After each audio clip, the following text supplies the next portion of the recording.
Welcome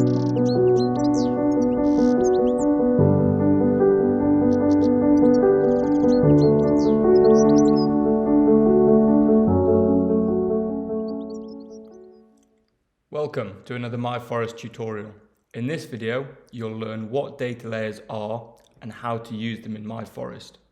Data layers are the visualization of data presented in a GIS-friendly format. myForest offers several data layers from various organizations for you to choose from. Data layers available in myForest have been divided into 4 categories: General, England, Scotland, and Wales. Please note that some data layers are only available to users with a paid plan. To learn more about myForest paid plans, please watch the specific paid plan tutorial. Having launched myForest, you'll see the right 2/3 of the screen contains the live view mapping. By default, all data layers will be turned off. Data layers can be added to the live view mapping or added to downloadable PDF maps. Downloadable PDF maps will be covered in a separate video.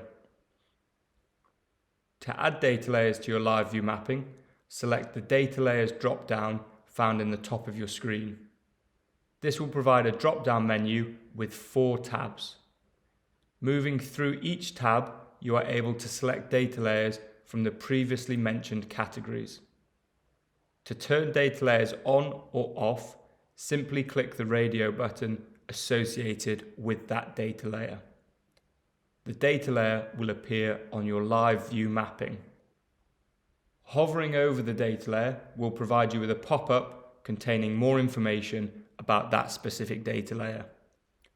You can turn on or off multiple layers from several categories simultaneously. Data layers will automatically adjust as you pan around the mapping background by clicking, dragging, and dropping.